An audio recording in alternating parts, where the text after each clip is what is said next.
Hi, everyone. Welcome to the seminar. For those of you who don't know me, my name is Maille O'Donnell. I'm the Corporate Engagement Assistant here at the Good Food Institute. You might know me from the monthly GF Ideas newsletter, and I will be moderating today's discussion and Q&A. So I'm excited to introduce Jennifer Stojkovic, who's the founder of the Vegan Women Summit, the world's first events and media organization dedicated exclusively to empowering the future of food through female leadership. She's also the executive director of SF City, an organization focused on representing the tech sector in conversations with city policymakers and legislators. And she's a public speaker and thought leader in food tech and the broader tech ecosystem. So today, Jennifer will be presenting the results of her female founder survey run through the Vegan Women Summit, and we'll have ample time for Q&A at the end. So please submit any questions throughout the presentation through the Q&A feature, and we'll get to them at the end. So with that, excited to introduce Jennifer. Thanks for being here, and take it away. Awesome. Hey, everybody. So first and foremost, thank you so much for taking the time to come listen to what we're working on with VWS. And by the way, guys, GFI team, that was quite a bio that y'all put together. I feel so esteemed. So thanks for that. We have a good program planned for today. I'm going to walk you through a little bit about our recent Women Founders survey that we did over the summer, speaking specifically to women in the plant and cell-based space. We'll tell you a little bit more about some of our findings. We've spoken to hundreds of CEOs, founders, investors, everybody that is working in the plant and cell-based space to figure out how we can crack the nut of getting more funding and more support to women that are building these plant and cell-based solutions. So I will bring up that deck in 1 second, but feel free to also chime in on the chat where you're joining from. That's also super great to see, just to understand a little bit about where your ecosystem is. We did find that there is a lot of differences between what's happening in North America versus APAC versus Europe. There's really different areas of both growth as well as different areas of investment that we've really noticed. And I know GFI, especially with some of your recent summits, you guys have been able to see that there's different opportunities all across the world. So with that being said, give me uno momento, por favor, and I am going to pull up the deck. All right. This is that really intense moment when you're doing share screen and you're like, what do I have on my screen? Just kidding, it's just a slide. Okay, does everybody see my beautiful yellow and white screen? Yes, we can see it. Awesome. Okay. So what I'm going to go through today is I will do a very brief introduction of VWS, who we are, just a little tiny bit about who I am and where my background comes from. And then I will go through the survey, some of our key findings in the survey, as well as some action items that we are both working on as VWS, as well as ways that you can start taking action yourself. So who is VWS? If you have not heard of us before, that is okay, because we actually launched at the beginning of 2020. So we launched with the world's first global conference, bringing together women leaders from all around the world in the plant-based space. I am sure many of you recognize those two wonderful ladies in the photo. That is Miyoko Schinner and Lisa Ferrier. This is from our debut conference. Ever since then, we've really been working on creating a global ecosystem to empower female identifying change makers to bring compassion to their careers. More specifically, in the last few months, that's really been honing in on the founder experience. We work to elevate women in all industries, but the one that we have found in particular that requires the most attention at the moment is the huge lack of investment in plant and cell-based solutions going towards women founders. Okay. And who I am, well, I'm not going to read this entire bio because the GFI team put together a pretty great version of it. So I have spent my career working in Silicon Valley. I actually have been fortunate to work under Ron Conway, who is the pretty much world's most prolific angel investor in the world. And I've really been working very deep in building the tech ecosystem in San Francisco. And in the last few years, I've begun to see the food tech industry as the next big industry So I've really been pivoting a lot of work from the mainstream tech industry to the food tech industry. And with that, I created VWS. I saw that there is a massive lack of amplification and investment into the female founders in this space. If we want to create meaningful change, we need to correct this. Unfortunately, we have noticed that a lot of these investments and a lot of the maturation that's starting to happen in the space seems to be emulating the pitfalls of the Valley. And in particular, that is women founders and founders of color being left out. So we are focusing on how we can stop that, how we can disrupt that course, and how we can create a better, more equitable path for investment and growth in the industry. So we did the VWS Founder Survey in July and August of 2020. This was a surprise to me, but when we reached out, we were hoping that we would get perhaps 100 women founders responses. This is a very specific industry. Plant and cell-based is fairly niche still in the broader entrepreneurship conversation, but we could not believe that we got 160 women founders and CEOs that replied to the survey. We were able to reach respondents from 6 continents. I even had 3 from Africa. We're just missing Antarctica. So if somebody wants to go start like a plant-based business over there, then we'll be able to get all 7. And it provides the most comprehensive overview of the landscape of women founders in food tech to date. In fact, it is the only women founders survey that we have come across that has ever been done in this space. When I was talking to Miyoko a few months prior and we were planning out the survey, she said she had never even done a plant-based founder survey, let alone one focused on women. So it really is an untapped need, and it's a conversation that we want to bring data to. So some of the survey topics that we covered.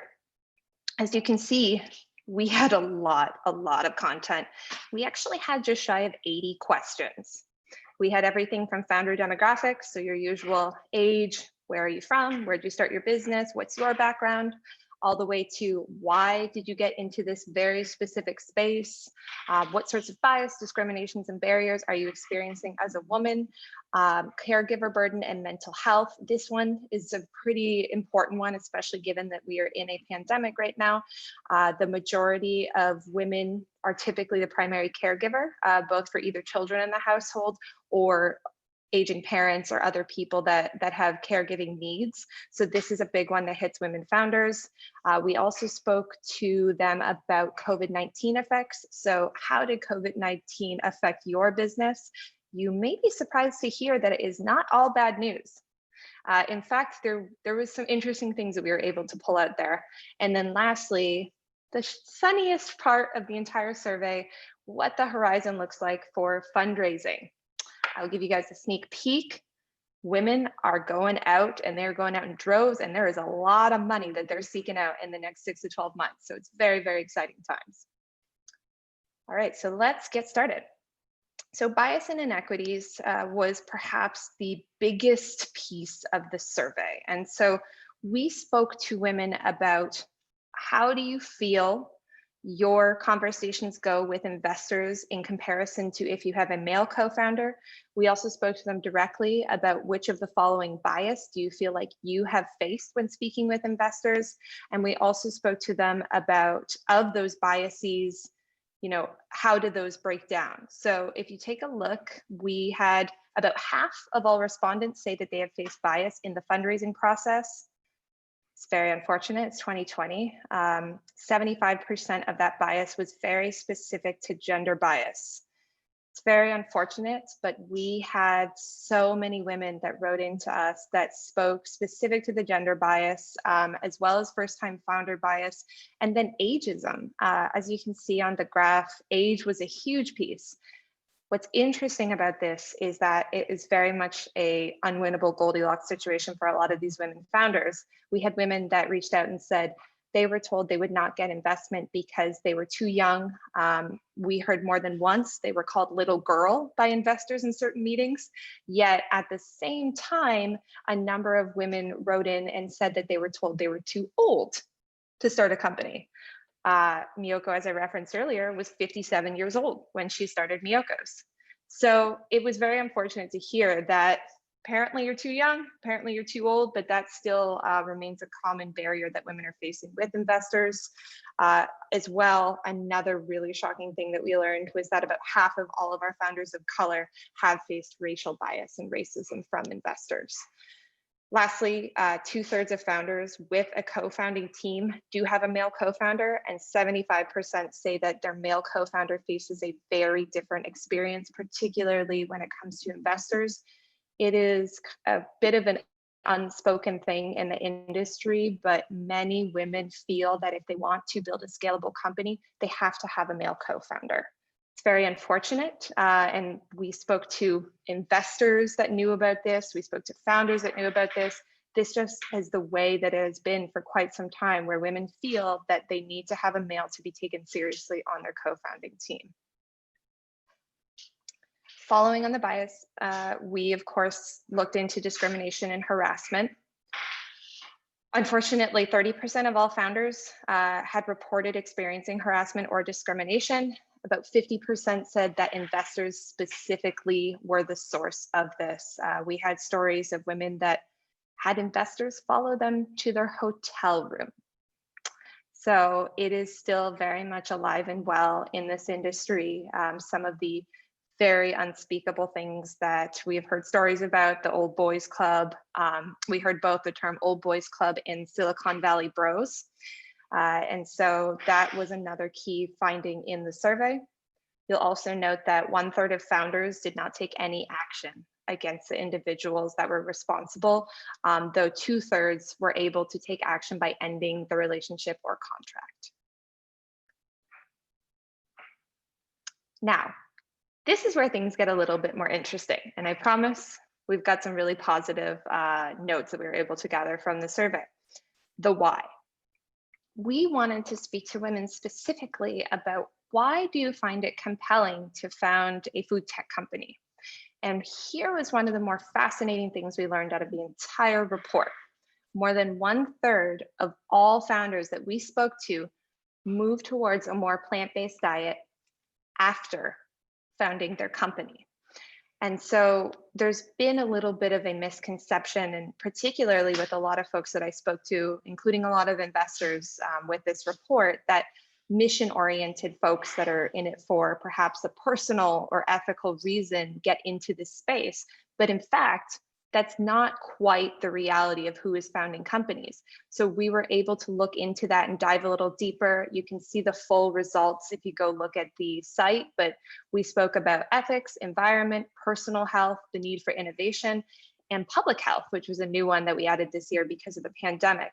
And these were all the different reasons that women cited interest in founding a plant or cell-based company.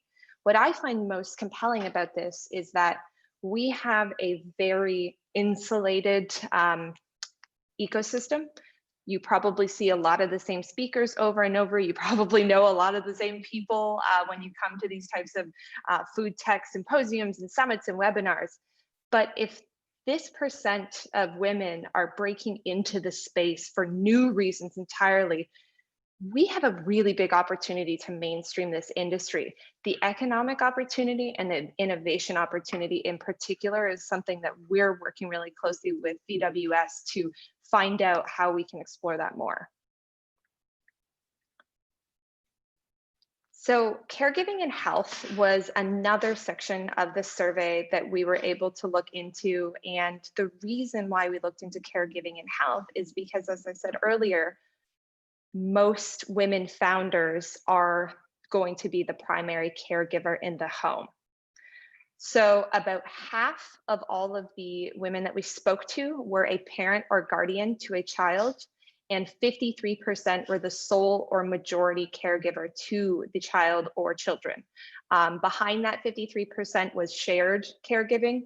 But in general, women have an extremely active role in the home as a caregiver, much more so than most male founders. So this adds a completely unique dynamic to what it means to be a woman founder. As you can see in the key finding, almost half, 45% of founders reported that their role as a parent or guardian has been a barrier to their success in business. By far, of all those different factors that we spoke to them about, again, this is in our full survey. If you go to the link, you can see all the different reasons that were cited. The networking gap and the time constraints, followed by the financial constraints, were the three key pieces that are preventing women from succeeding as founders, as caregivers. We also spoke to women about mental health. Particular to the pandemic, everyone has been thrust into this totally new world where many women we spoke to said that they not only have their kids climbing all over them, trying to homeschool them on Zoom, but they're also trying to balance how they're going to make the end budgets for their quarter, how they're going to continue production with shutdowns happening all across the world. And so for a lot of women, they were in a very intense experience of anxiety. So more than half of founders cited that they have experienced anxiety, and 37% have experienced depression. 4 out of 5, 82% believe that their anxiety was related to being a founder, and 62% believe that their depression was related to being a founder. So let's just get right into the COVID-19 effect. It has been an interesting year. So while 40% of the founders that we spoke to stated that they had an overall positive impact from COVID, 39% had an overall negative impact. So it's pretty interesting in that sense. It's fairly bimodal, and that, I believe, largely has to do with the type of company that the women were running. So depending on where you're running your company, and depending on the types of restrictions that your government has put in place, production, manufacturing, things like that are very different across different countries, particularly because the policies of different governments have been very different. So the experience has not been uniform. With that being said, 51% of founders did apply for emergency government assistance, and 84% of those founders did receive the emergency government assistance. One thing that you won't see here on the slide, but was particularly interesting, was the fact that one of the key reasons for women that did not apply for emergency government assistance was the fact that they wanted to leave government assistance funding available to others who might need it more. This is a very specific phenomenon. It's been cited in a number of studies, but women entrepreneurs are more likely to take that kind of step and look at this type of funding as something where, if I'm not gonna run out of funds by the end of the month, but I know that some other business out there might, I'm gonna leave it on the table for them to be able to access. If you look up studies on the internet that have been done on this, you'll also find that overwhelmingly, male founders do not take the same approach. That's a very interesting women founder nuance. We also found that 64% of all founders have made a full or partial pivot due to the COVID-19 pandemic. For a lot of people, that was changing the B2B to B2C, or switching the B2C to B2B. A great example of this was Chrissy Legali of Rebellious Foods. Typically, they were planning to do a complete, they were going to do cafeterias and large scale contracts like that to launch their nuggets. But then when the COVID-19 pandemic hit, they had to completely pivot, and now they're going B2C, and they'll actually be available in grocery stores. So that was a very common story that we heard from founders. Most people kept the same products, but they pivoted the form of distribution. Lastly, 30% of founders did report an increase from investors. That's always a bright, shiny note. And 50% have seen an increase in demand from customers. I don't think that's any surprise. You're seeing reports all over. You're seeing it in the mainstream media. More and more people are buying these plant-based options.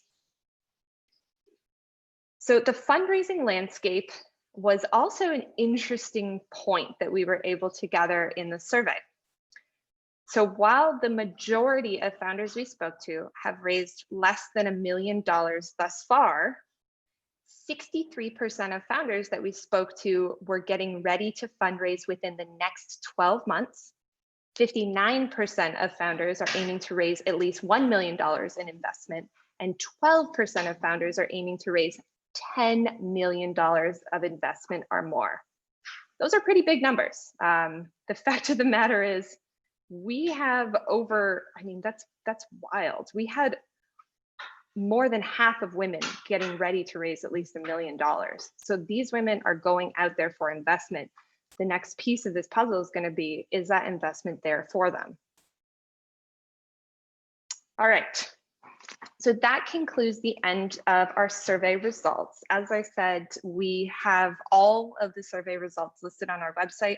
There's a lot more data that I did not show today. These were just the highlights. So I do recommend going take a look at our website to get the full deeper dive.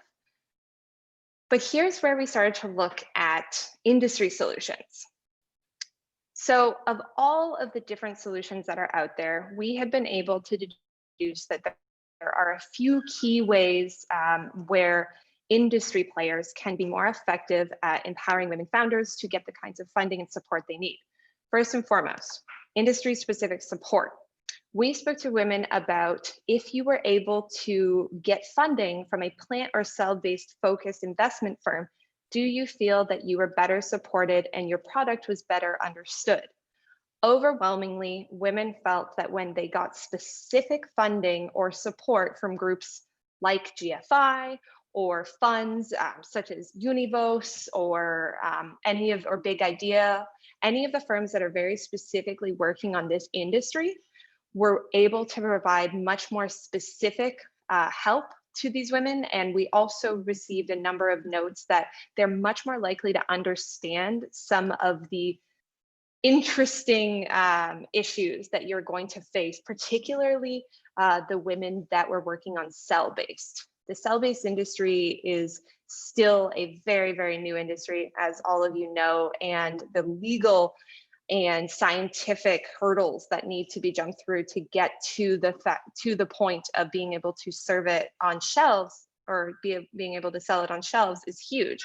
And so a number of women said that when they were receiving investment from investors specific to that industry, they had a much deeper understanding and were much better equipped to provide them with that roadmap versus traditional investors that quite honestly don't have much idea about what they're doing when it comes to cell-based. The next thing that we learned was that women perform much better if there is at least one woman investor that is in the fund. Now, this result was very interesting because after this came out, there was a number of different articles that have come out over the summer that have backed this up for the general industry as well. So women that receive funding from a fund where there is at least one woman investor are much more likely to be supported. We had stories of women founders where they actually said, you know, we need to bridge another round. We've got to bridge our seed round and I'm pregnant right now. And so while I'm pregnant, I actually have one of my women investors is going to help me fundraise. And so that really shows there is a lot more understanding and support given when there is a woman investor around. The other reason why women investors are very important is because women have a different experience. Women have a different learned experience and life experience. In particular, when it comes to motherhood and caregiving, there is so many products on the horizon in the plant-based and cell-based space for infants, toddlers. We're talking everything from cell-based breast milk all the way to completely eradicating formula altogether. Formula has not been innovated on in 50 years. And up until very, very recently, male investors were very hesitant to invest in that space. And why were they hesitant? Because their learned experience was probably not hands-on about what the formula opportunities are, or what the formula choices are at the store, whereas women investors have had these experiences. So at our upcoming Founder Summit, we have at least, I would say, 5 or 6 women that have built their companies and scaled their companies effectively based off of experiences as mothers at home, understanding some of the issues with infants, toddlers, and children. The last one that is a really powerful piece and was prevalent in both our survey as well as industry-wide is women are unmentored. Generally, 63% of all women do not have a mentor in their industry. This is outside of food tech. This is just in general. Women were highly likely to have issues with mentorship in our study. You can go on the site and read some of the full breakdown of why women felt that finding mentors was difficult. But it's kind of a chicken and egg scenario for a lot of women, because they did not see women that were in the industry that had succeeded to those levels. They were not really able to find mentors, a lot of them. And so the mentoring problem and the networking gap continues to prevail as one of the key issues facing women.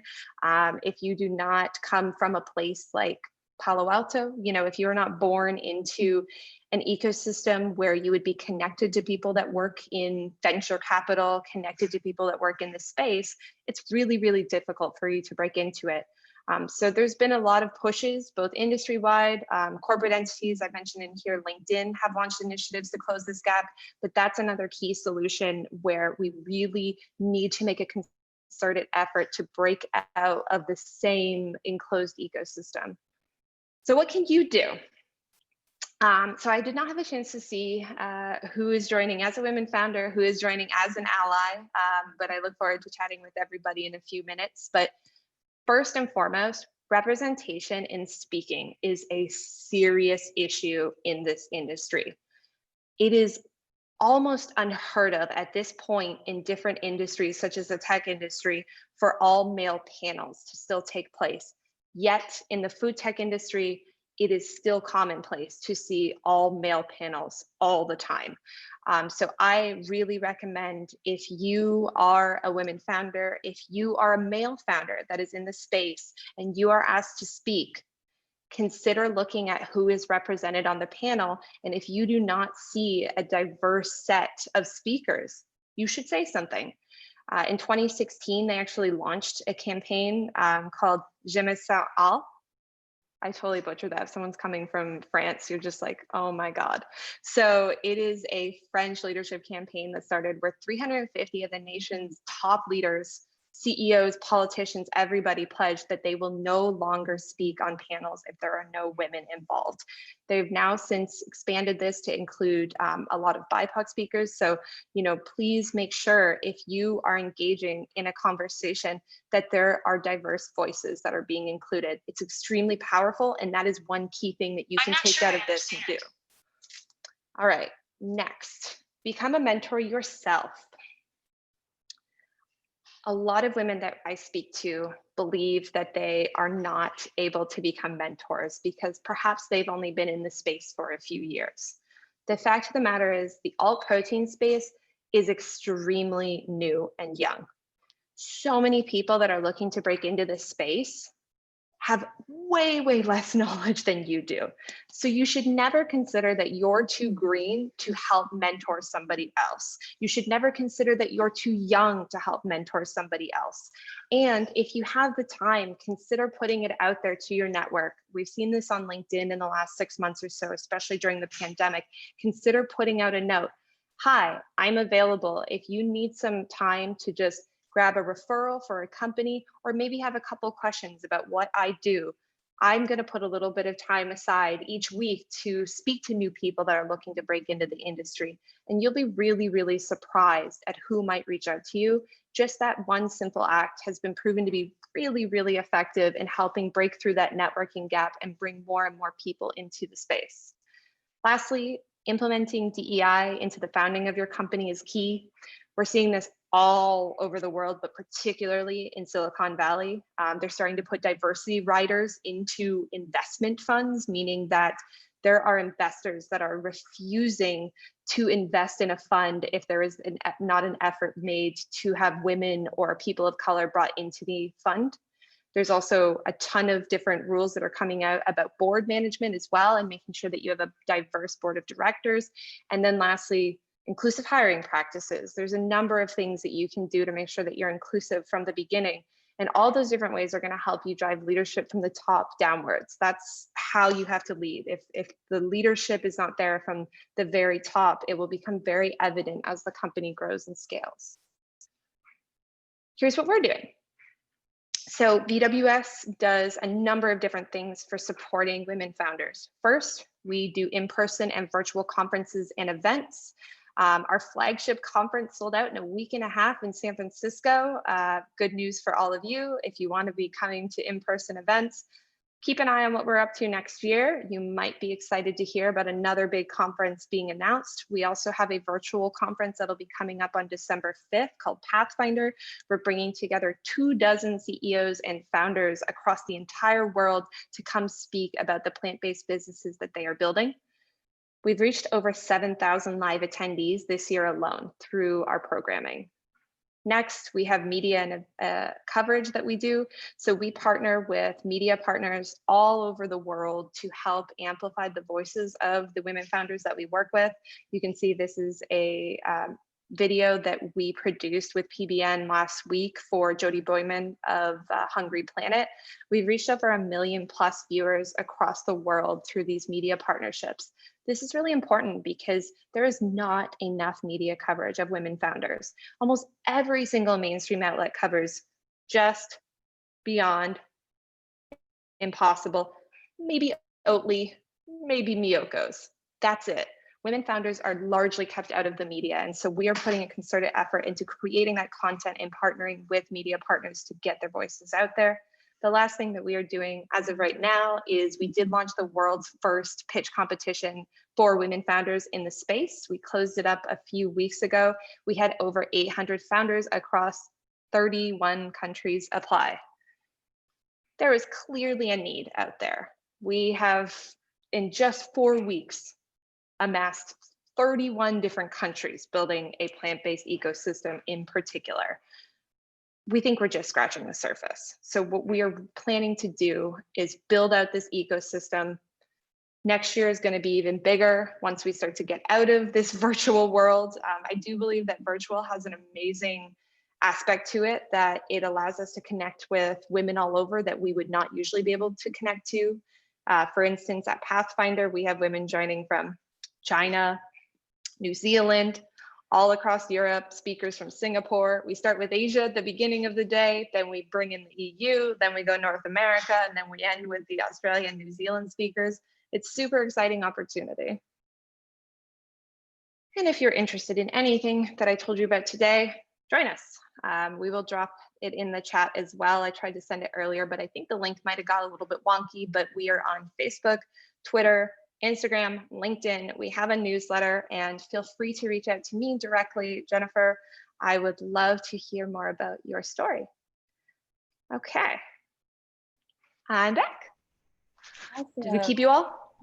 Yes, thank you so much, Jennifer. That was an awesome presentation. Nate and I were just chatting that we literally want to shout this presentation from the rooftops to everyone you know. I think super, super valuable content. So thank you again for presenting and just for all the work that you're doing in this space.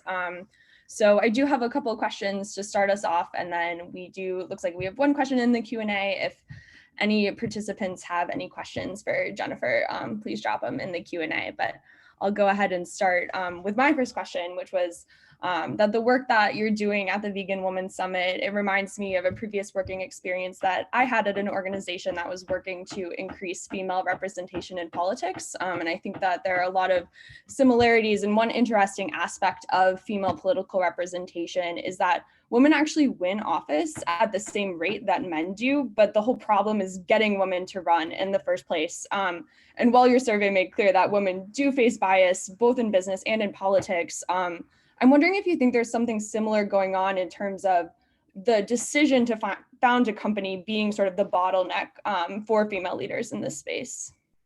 Yeah, absolutely. And I probably have worked with that organization that you're mentioning. So women, similar to women politicians in the business industry, actually outperform male founders. So first and foremost, I just want to reaffirm that female founders, I will be very specific on this, perform 63% better than all male founding teams. They deliver twice as much value per dollar when invested in, and they are more likely to exit and have a higher rate of return, 112% versus 48% for male founders. So there is a truly compelling business reason as to why you should fund women founders.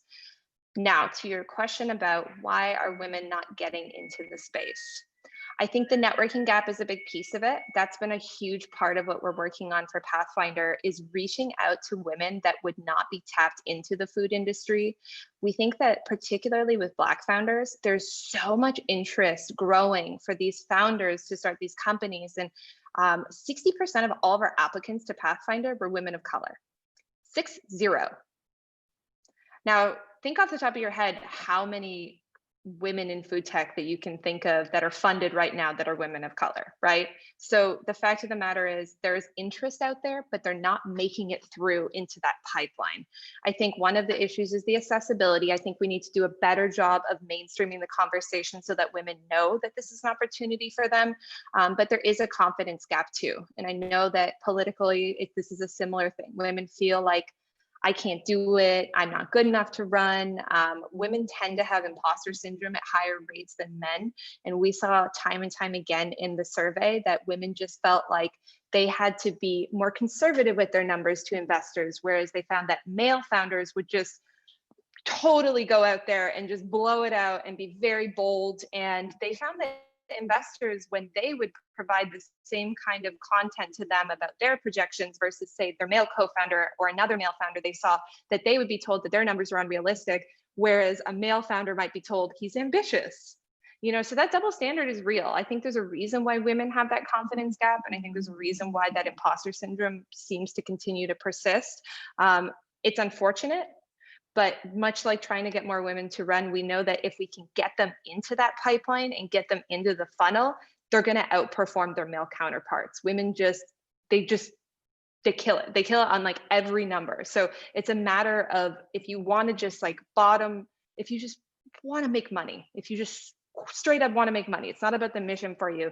Investors should be putting money into women founders. They work harder, they outperform, and they exit faster. That was a great answer. Thank you for all that. And yeah, it's super similar for women in politics. Like there are metrics of, you know, the amount of legislation you introduce and bipartisan legislation and all these things. So I'm really not surprised how they mirror each other. But thank you so much for all of that super, super interesting stats. And my next question kind of relates to mentorship. And I know you touched on this a little bit in the solution side of your presentation, but I was wondering what you think an organization like GFI or someone really in this ecosystem could do to promote mentorship for female leaders. Well, first off, especially with what you're doing with ideas and some of these different like startup ecosystems that you have, GFI has access to incredibly important people. And the fact that you guys have grown this really, really incredible coalition of people that are building a more sustainable planet means that you do have access to those people that these women founders may not traditionally have access to. So I think that just doing the founder mentor matchmaking is a really big piece of it.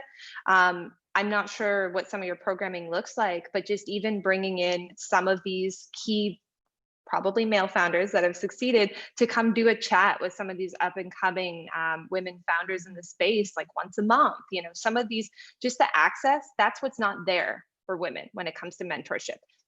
But key organizations like GFI have that access network. So just helping to bridge that gap. It doesn't have to look like an intensive mentorship program, right? There's indirect mentoring and there's direct mentoring.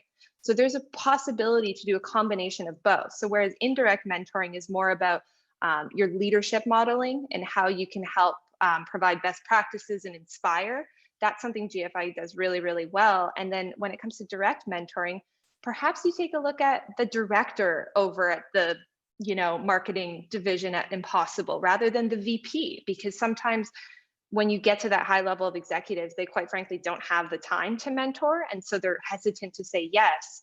But we find that more of the middle managers carry a lot of that same talent and expertise, but they seem to just never get asked for these things. People go for the C-suite, but they don't go for these middle tier mentors. And I think that there's also a really big opportunity to engage those folks because they're going to be more likely to have the time to actually maybe sit down once every 2 weeks and speak one-on-one with some of the founders. That's a really good point. Thank you. And I'll just take this moment to plug a couple aspects of the GF Ideas community in case they're helpful for anyone on the call. So we do have a monthly founders roundtable that you're all welcome to join. It's in a small group setting. So I think getting to that sort of Q&A that you were talking about. And then we also have the GF Ideas community directory that is sortable by industry and expertise, and folks put their information in the community directory because they wanted to be contacted. So definitely don't be afraid to use that resource just for folks on the call. And with that, unless you have anything else to add about mentorship, we'll move on to the next question. Actually, I will add one more thing. There is so much value in mentoring both up and down. And what I mean by that is, like I said earlier, it's such a brand new burgeoning industry. You might not think that you are ready to mentor someone, but you would be very surprised, especially for people that have been in, perhaps the food industry for a while, and they suddenly said, you know what, I don't want to be part of this industry. I want to get into this new plant-based space. If you've already been doing this for a few years, you have a lot of knowledge that you can help bestow upon people. So don't feel like you also can't be a mentor yourself. There's a lot of value in learning from both being the mentee and the mentor. And those that are able to participate in both aspects of mentorship are able to gain the most benefits. Yeah, that's a really good point. And I think it might even be related to kind of the imposter syndrome we were talking about earlier. We're less likely to found companies. We're less likely to consider ourselves, someone who could be a mentor. So just for anyone listening, you are. I'm sure you're going to be a great mentor. Yeah. A really, really good point. Somebody's looking up to you. Trust me. Definitely. Cool. So the next question is an audience question. And I believe this was going back to the slide where you were talking about founders' motivations for starting companies and how many founders in food tech were actually sort of just drawn to the business opportunity before discovering the mission. And I think it was a clarification question. They asked if the why is market driven despite being a do better company. So I don't know if anyone who said that wants to clarify. Do you kind of get a good sense of the question? Yeah, so to clarify a little bit more about the why, what we did was we asked a number of questions. We asked, why did you found this business? And so we broke that down into what is the most important, second most important, third, fourth, fifth. So it's actually a complete content matrix. So we were able to get really, really specific on it. And so number one was ethics, and then number two was environment.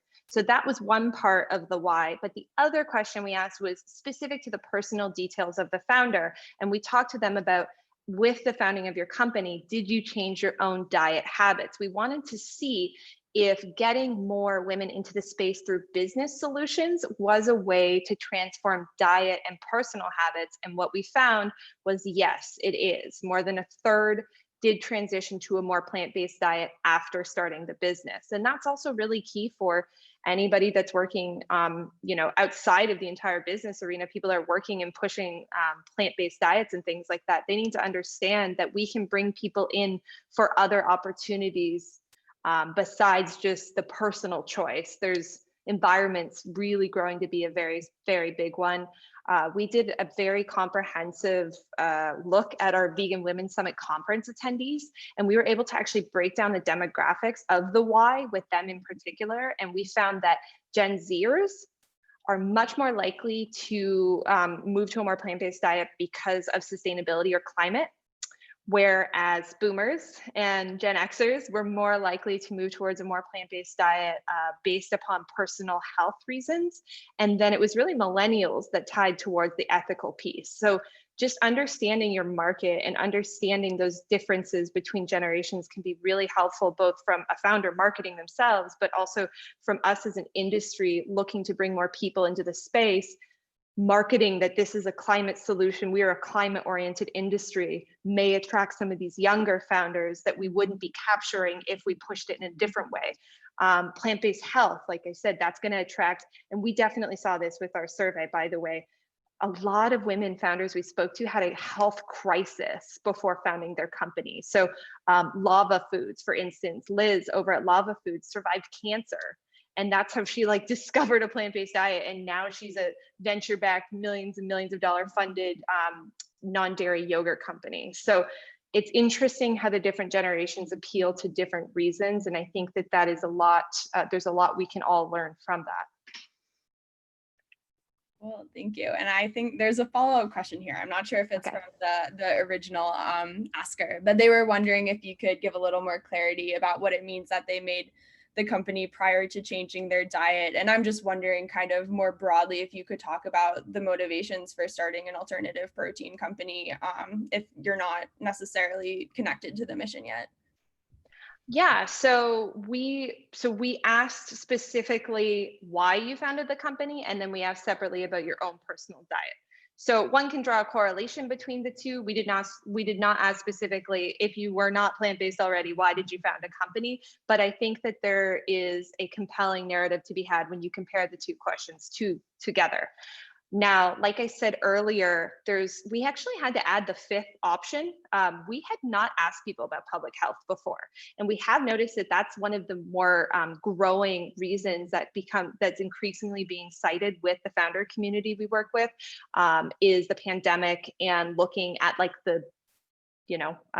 we knew Dr. Greer told us 10 years ago that there could potentially be a pandemic happening, right? And now the whole mainstream world has seen what happens and how fragile the system was the entire time. And so I think the public health component is going to become an increasing reason for founders to get into the space, which is great because it's going to bring like an entirely new pool of talent as well, right? I think that'll get a lot of people that are from like health policy. You're also probably going to get a lot of people that very specifically have a lot of the STEM degrees and the science background that we need. So that's great. And the other one that I think is increasingly being seen for all protein is the sustainability angle. So ethics remains. Ethics is always the core, but there is growing interest from some other angles as well. Definitely. That's funny that you mentioned Dr. Greger. He actually recently came out with a book, How to Prevent Pandemics, that he like wrote before the pandemic hit. How did he know? Very, very timely. Yeah. But anyways, that's a really good point. And yeah, I'm so excited that folks are seeing, the potential of alternative proteins for public health and food security and all those other things that we maybe didn't think about or weren't so salient even a year ago. So now I have a couple of questions kind of around investment. So you chatted briefly about the differences in founder feedback relating to different types of investment firms, that female-focused investment firms kind of could make female founders feel more supported, investment firms with founders of color focus, plant-based or cultivated focus. And so do you have any tips that founders should keep in mind as they consider sort of weighing these different types of investment firms against each other? The golden ticket is clearly a diverse firm that has investors of all backgrounds, that is not all white and monolithic and is not all male, and also is a plant and cell-based focus, right? Like if you put all of the data together, that is going to be the firm that does compete the best. And we are increasingly seeing more female investors become prolific in the plant and cell-based space. So that's exciting. Lisa Ferrier was, of course, a big proponent that helped us craft this survey in particular. But with that being said, we did not see as much data on the founders of color seeking out other investment firms that had investors of color. I think it may have just been because there wasn't a lot available. Increasingly, there's a lot more Black firms, and like literally over the last few months, they've really grown and exploded. So I'd be interested to redo the survey in 1 year from now to see if that data point changes, because there wasn't a lot we got from that. With that being said, I definitely recommend, if you are a woman founder, you should always take a look at the investors that are at the firm. And quite frankly, there should be at least one woman investor there. It is just like unspeakable at this point to have an all white, all male team. Unfortunately, they do still exist all over, but time and time again, we heard really bad stories from women that got funding from all male investment teams. So I think that that's really important. And of course, if you are able to get investment from a firm that is specific to understanding food tech, you're probably going to have a lot better support in understanding the possibilities of your market, especially if you're in cell or cultivated, because it's like still in your imagination right now largely. And so you need an investor that actually understands that possibility. A lot of investors are going to demand like a quick exit. They're going to want you to scale super fast. They're going to want to see results right away. And that, quite frankly, is not going to happen when you have to jump through the FDA and the USDA, and you have to like just, there's so much more that's going to happen with that space that you need someone that really understands those intricacies so that you don't feel like you are forced under the gun to outperform in a way that you just quite frankly can't. Plant-based, I think you could probably get away with going with a plant or cell-based firm or not, but cell-based, you definitely want someone that knows what they're talking about. Yeah, that's a super, super good point. So staying on the topic of investment, I recently read an article saying that the number of women-led venture funds, I think you touched on this, has nearly quadrupled. And I was wondering first what you think accounts for this shift, and also kind of looking forward, how you see this affecting the alternative protein industry. Yeah, this is super exciting news. And it also comes at the backdrop of women founders having their worst quarter ever of investment in years. So PitchBook also put out an article that happened shortly after that article, showing that investment in women had also dropped at the time that women investors was rising. So we're not quite all completely on the up and up right now. It's a tricky, tricky situation. I think that more women investors are getting into the space because the area and the entire concept of venture capital and becoming an investor is becoming demystified. This is something that will be in the game plan for VWS in 2021, by the way. We really want to figure out ways to crack that nut of getting more women investors. They estimate that women, well, first off, women are much less likely to become angel investors. They're much less likely to become professional venture capitalists. They're much less likely to even buy stocks.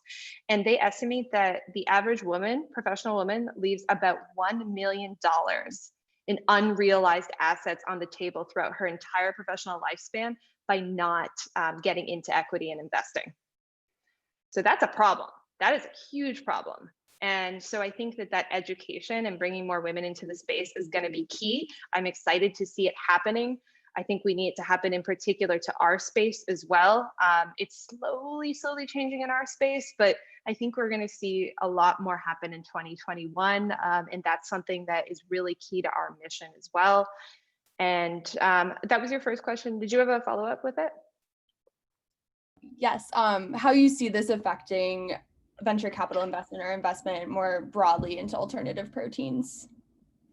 Yeah, I mean, well, first and foremost, bringing more investors into the space that have this focus is just going to naturally draw more attention to it, because every time you bring a new investor in, you're bringing in their entire network. And so what is going to happen is they're going to know other investors that are at other firms. And increasingly, I think we're going to see more diverse rounds being closed, which is kind of interesting.